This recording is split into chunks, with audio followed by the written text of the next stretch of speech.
Bueno, estamos con el presidente Miguel Díaz-Canel aquí en La Habana, en el marco de la sexta conferencia por el equilibrio del mundo, un gran encuentro que se organiza cada 2 años en La Habana en homenaje al legado de Martí, y hemos tenido la posibilidad de conversar con el presidente Díaz-Canel. Le agradecemos mucho, presidente, y quisiéramos empezar preguntándole, bueno, ¿qué es lo que ustedes piensan que puede significar la presidencia de Donald Trump para el futuro de Cuba? Bueno, Tilio, ante todo un saludo para ti y para los oyentes de tu programa. Para nosotros no fue inesperado la victoria de Trump en Estados Unidos, es parte de los análisis previos que habíamos hecho, del propio contexto de la política norteamericana, de cómo han avanzado las ideas más ultraconservadoras en los Estados Unidos y de cómo se va dando paso a un poder oligárquico muy con mucha alianza con los grandes consorcios de las tecnologías, con los consorcios de las tecnologías de la informática y las comunicaciones. Ya esta es una administración que conocemos. Esta fue la administración que hace unos años recrudeció con más de 240 medidas el bloqueo hacia Cuba.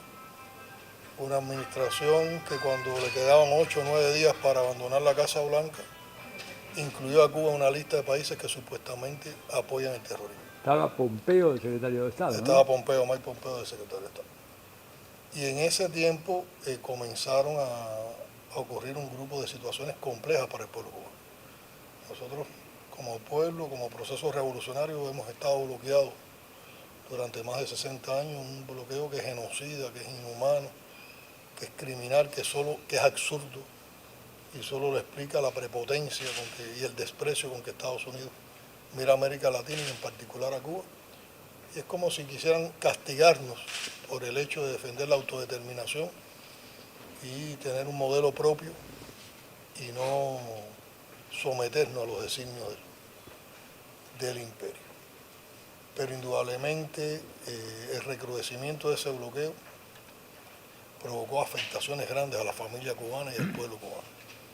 Carencias de alimentos, carencias de medicamentos, carencias de materias primas para nuestros principales procesos productivos, persecución energética, persecución financiera, la imposibilidad de obtener crédito en los bancos, las sanciones extraterritoriales a agencias bancarias, a empresas de otros lugares del mundo que tuvieran una relación con Cuba. Eso es un escenario que va conformando toda esta política coercitiva, unilateral, que genera un miedo, genera una situación de desconfianza en las instituciones que tienen una relación con Cuba y que no tienen una posición firme, y las hace retrotraerse y las hace entonces asumir los designios y los postulados de esa política, lamentablemente. Entonces, siempre nosotros lo vemos desde la visión de nuestro análisis, que aunque los más afectados son las familias y el pueblo cubano, esta política de bloqueo que ha sido, la han llevado a una escala internacional, un escenario internacional, afecta a los empresarios, a los pueblos de todo el mundo, incluyendo al propio pueblo de los Estados Unidos, claro, que no puede tener relaciones normales con un pueblo vecino y con un pueblo que no tiene ningún tipo de resentimiento ni de odio hacia el pueblo norteamericano. Porque nosotros estamos conscientes que esta política no es del pueblo norteamericano, esta política es del gobierno y del sistema político de los Estados Unidos. Y esta administración que aplicó esa política tan agresiva hacia Cuba en esos años y que nos ha causado en los últimos 4 o 5 años muchos inconvenientes en el desarrollo del país, en la vida cotidiana de las cubanas y los cubanos, fue una política que fue mantenida por la administración Biden. La administración Biden, casi que cuando está dejando su mandato, reconoce entonces de manera tardía una verdad que a voces todo el mundo comparte, y es que no había ningún pretexto para incluir a Cuba en una lista de países que apostaban el terrorismo, y saca a Cuba de de esa lista de países terroristas. Y sin embargo, Trump nada más que tomó el poder y el primer día que firmó un grupo de decisiones ejecutivas nos volvió a incluir. Ahí está el cinismo, Claro, el cinismo y la incoherencia de la política norteamericana. claro. Ahora, ¿sabes que mucha gente, presidente, dice que en realidad ustedes se ofenden por eso, pero que no les hace ningún daño el hecho de que los incluyan Eso en la lista? es absurdo, vaya a pensar. La vida cambió. Fíjate, siempre habíamos estado bloqueados, Claro, pero el bloqueo realmente se recrudeció con las medidas que adoptó Trump y con la inclusión en esa lista. Esa lista nos lleva a situaciones muy severas.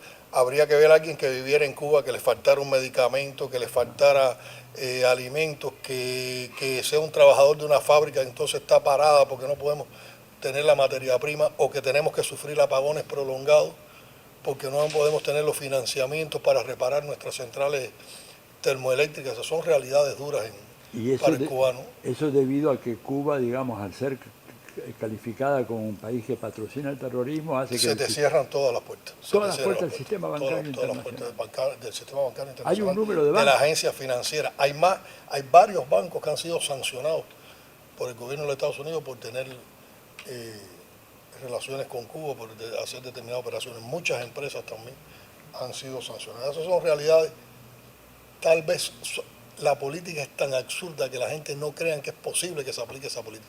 Y sí se aplica a ti.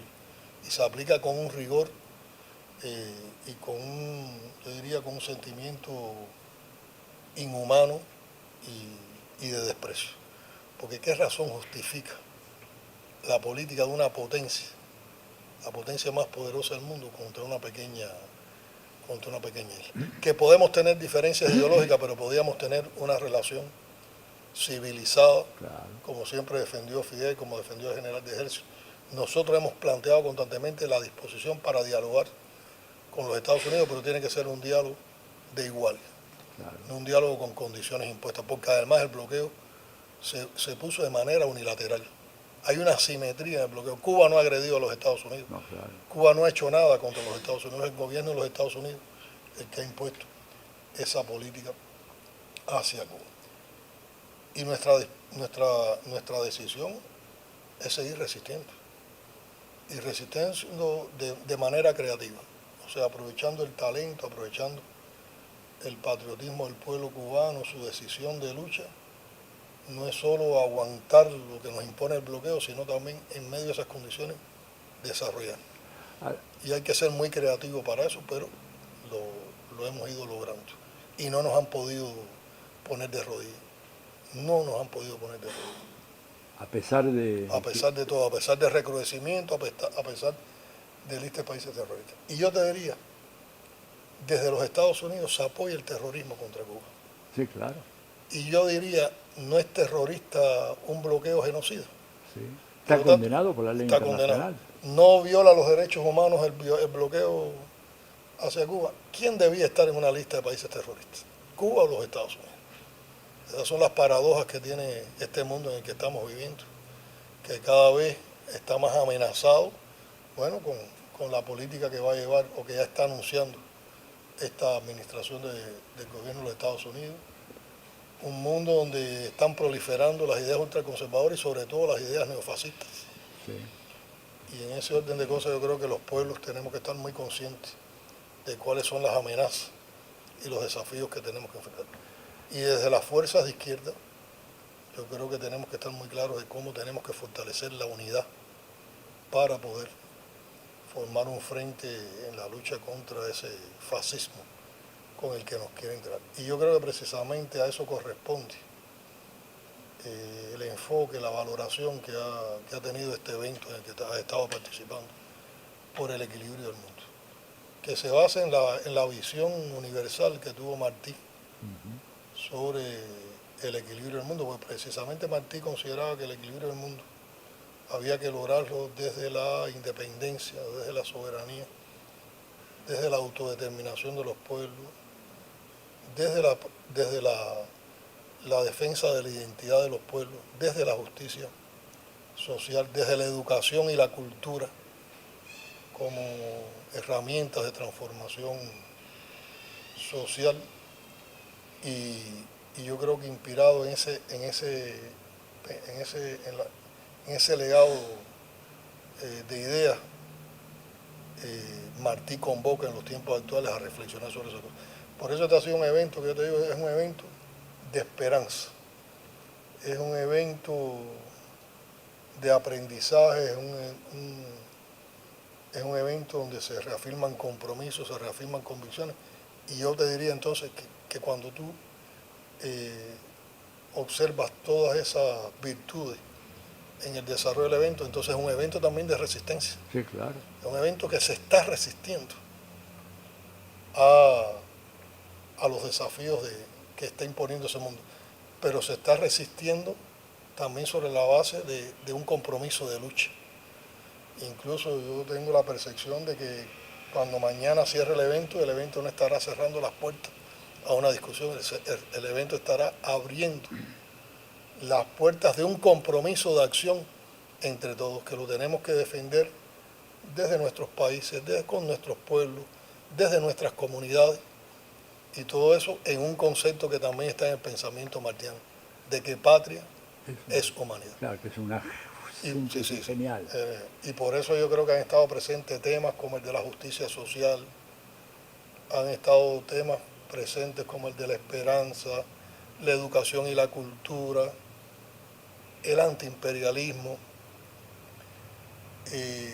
la solidaridad internacional, las amenazas con el cambio climático y las amenazas al medio ambiente, la expresión por la armonía con la naturaleza y la responsabilidad con el medio ambiente y sobre todo con el mundo que le vamos a entregar a la futura generación. Y yo creo que eso ha ratificado una convicción, ese pensamiento de equilibrio del mundo, de que un mundo mejor es posible, que Fidel también, como discípulo de Martí, nos alentó a que lucháramos por un mundo mejor posible y también nos hizo comprender que el camino de la justicia social era un camino difícil, pero que había que transitar. Y yo creo que ese es el principal aporte y está muy relacionado con todo esto que estamos hablando de bloqueos. Cuando uno va a las esencias en los artículos que Martí desarrolló sus conceptos sobre el equilibrio del mundo, está muy presente el tema de la independencia de Cuba, de Puerto Rico y de las Antillas. Porque recuerda que cuando Martí va desentrañando los temas de equilibrio del mundo, estaba alertando a la América Latina el expansionismo que ya venía demostrando Estados Unidos, que iba a caer sobre Cuba como cayó después, Puerto Rico que lo ha hecho colonia y sobre la Antilla. Entonces Martí decía que para que hubiera equilibrio del mundo era muy importante la independencia de Cuba, la independencia de Puerto Rico, el Caribe, y que los pueblos latinoamericanos, y eso está bellamente plasmado en un ensayo tremendo como Nuestra América, tenían que gobernar con sus pueblos, con la identidad de sus pueblos, defender la identidad de los pueblos, y teníamos que ir juntos como una sola patria, como pueblos hermanos. Yo creo que todo eso ha estado en el espíritu de este evento. Una cosa que nos preocupa a muchos de los amigos de Cuba es que vemos que este país ha sido el más solidario del mundo, sin ninguna duda. Las ayudas que Cuba ha brindado a países no solo del tercer mundo, en materia educativa, en materia médica, etcétera, extraordinarias. Recordemos que en plena pandemia, en Italia, en Lombardía, donde los lugares que eran el epicentro de la epidemia en esos momentos fueron nuestros medios. Ahí fue Cuba. Me parece como que hay un déficit, no hay una reciprocidad en esa solidaridad que Cuba realmente necesitaría hoy. ¿Me equivoco si digo esto? A ver, Atilio, yo creo que nosotros recibimos mucha solidaridad internacional en materia de defensa de la causa cubana, de solidaridad política. Tal vez la solidaridad material cuesta más trabajo también lograrla porque el propio bloqueo va contra esa solidaridad. El propio bloqueo le impone a los que quieren ayudar que lo puedan hacer por los mecanismos de bloqueo, pero sí hay muchos que ayudan, hay muchos países que ayudan, hay veces que no hay todo el reflejo, digamos, mediático de lo que un grupo de países ayudan y colaboran con Cuba, porque también hay una persecución sobre esa ayuda y no siempre está en los medios, pero nosotros nos sentimos apoyados, ayudados, y además la solidaridad no se mendiga, la solidaridad se gana por convicción, por actuación, por la manera en que uno es con los demás. Pero nosotros sabemos también que el mundo está sometido a muchas presiones. Ahora, con Cuba en los BRICS, darían... Yo creo que en los BRICS abren un espacio importante. Primero porque los BRICS es el enfoque contrario al enfoque dominante y hegemónico de Estados Unidos y de las grandes potencias occidentales. O sea, los BRICS han creado un espacio donde predomina el multilateralismo, el no dejar a nadie atrás, el que todo el mundo pueda cooperar y participar. Busca mecanismos incluso financieros y de comercio que puedan sobrepasar las sanciones y las medidas coercitivas. Plantea mucho la cooperación y la integración y la complementariedad, cómo unos países pueden apoyarse a otros, y es un espacio, digamos, inclusivo, es un espacio de respeto, es un espacio que permite igualdad, y yo creo que poco a poco los BRICS van a ir jugando un papel en el mundo como alternativa para los países del sur. Es muy interesante. No sé si quisiera agregar algunas palabras para...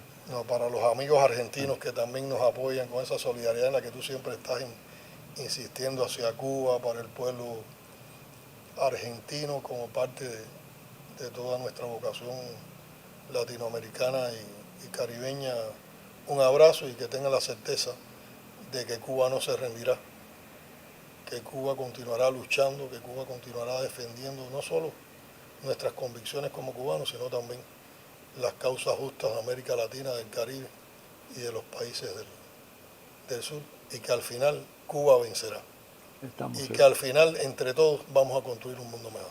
Estamos seguros de eso. Bueno, muchísimas gracias, gracias presidente. a ti, Atilio. Ha sido un placer. Para mí también. En nombre de la radio de Las Madres de Plaza de Mayo, en nombre de EVE. Y un abrazo para las madres de la Plaza de Mayo. Muy bien, gracias. Bueno, misión cumplida. Muy bien. Muchas gracias a ti. Espero no haberte robado mucho tiempo, pero entonces, ¿con quién arreglo ahora para qué? Leticia, ayúdenme.